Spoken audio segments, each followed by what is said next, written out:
I'm Evan Hurst. I started the Know Cannabis Talks as an opportunity to sit down with those making their living in this industry. I wanted to open up a dialogue on things like current research restrictions, industry standards, the endocannabinoid system, what it's like working with a Schedule I substance, cannabis fighting cancer, among many other things.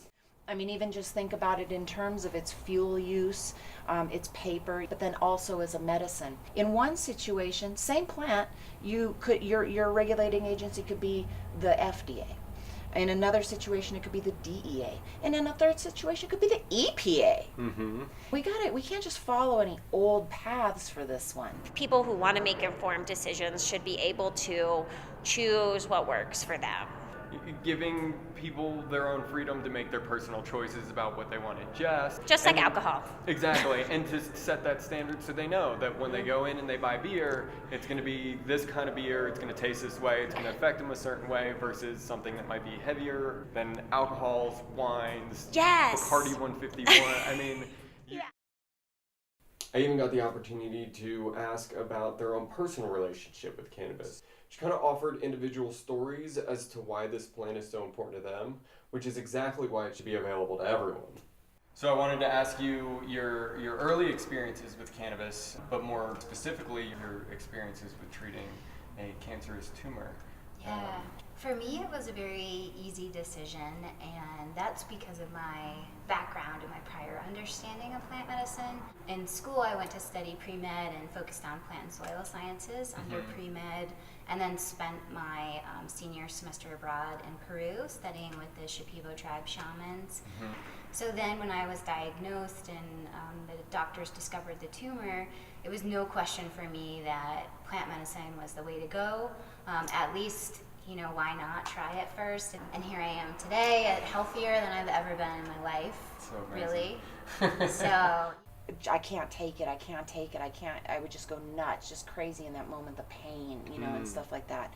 It was when I added the CBD that I saw ridiculous differences. I mean, that's when life changed.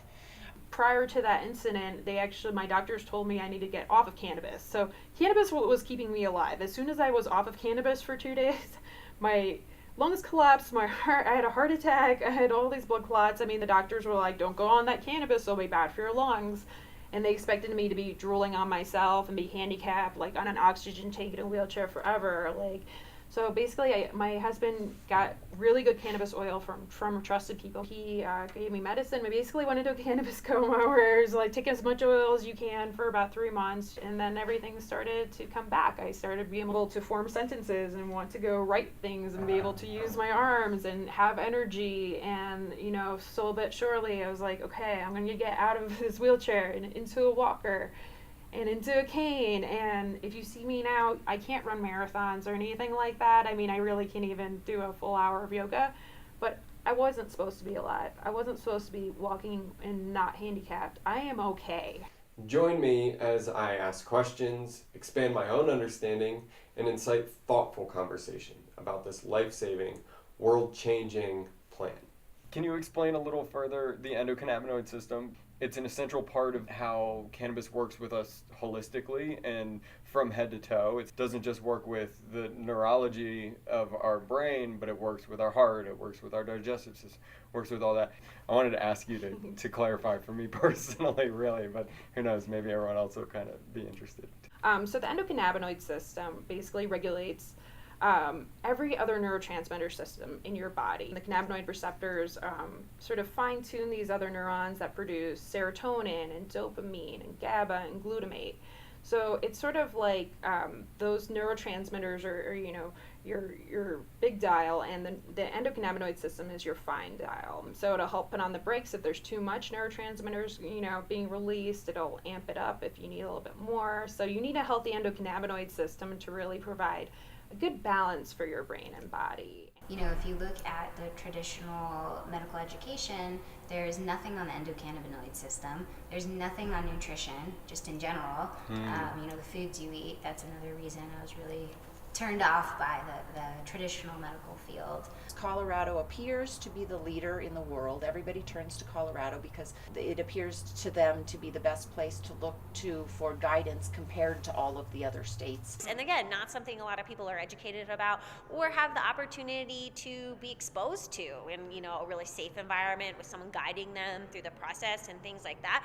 I'm Cecile Weigel. I'm the event director for Cultivated Synergy, which is a co-working and shared office space plus event venue for cannabis businesses. Hi, my name is Dr. Michelle Ross. I'm a neuroscientist, an author, and also founder and executive director of a 501c3 nonprofit called Impact Network. My name is Rachel Anderson, and I'm the owner of GrowFax 5. GrowFax is a franchise. There are 8 locations in the Denver area. Each are individually owned and operated, and I have 5. So my name is Rachel Carlavelle. I am the founder and CEO of Ganjasana. What our intention really is to help people build a healthy, conscious relationship with the plant medicine using yoga, meditation, and mindfulness as tools to bridge that connection.